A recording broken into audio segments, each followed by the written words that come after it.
अंत में सचमुच रो पड़ेंगे।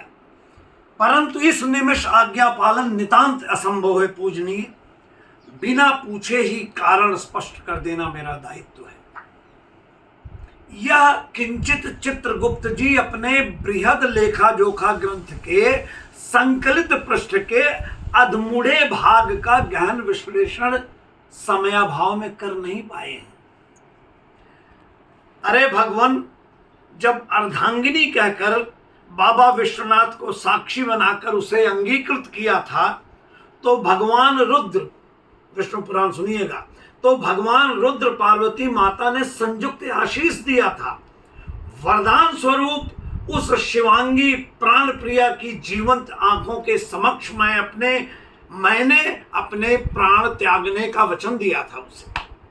संयोगवश मनोनीत निमित्त हेतु इन दिनों वह आत्म प्रवास में पृथक देव आध्यात्म तपस्या में सशरीर पूर्णतया लिप्त है।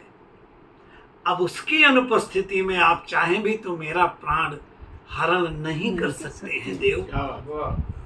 यह शांडिल्य ब्राह्मण तो आप पहले तो सुनेगा। यह शांडिल्य ब्राह्मण निज आत्मयोग से श्वास प्रवाह को नाभिकुंड के कुंडलिनी कोश में जैविकीय स्थिति में बरबस अवरोधित कर लेगा। यह शाश्वत शौर्य स्वयं देवाधिदेव भगवान शिव जी की महती कृपा से मुझ अकिंचन को मात्र इसी वरदान के रक्षण हेतु प्राप्त हुआ है। मैं अपने प्राण उसके समक्ष त्यागूंगा। इसकी प्रामाणिकता भगवान रुद्र ने समुद्र मंथन में मथित हलाहल को ग्रीवा कोश में श्वास अवरोधन से सदा के लिए चिर स्थापित कर स्वयं नीलकंठ बनकर इसे अवपोषित किया था। यमदूत पुनः विदित हो, आप हमारी देह वैसे भी लेकर यमलोक नहीं जा सकते। देवलोक की प्रथा के विपरीत होगा, आत्मा ले जा सकते हैं। क्या बात है।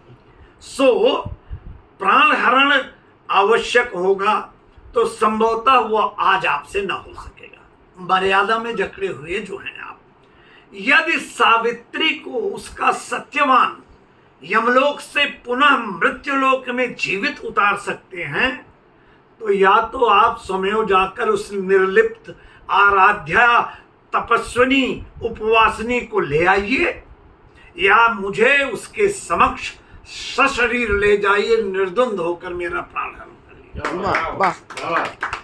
चित्रगुप्त जी से आप स्वयं आदेशित तथ्य की पुष्टि कर सकते हैं प्रभुवर, न्याय करिए वयाचार्य।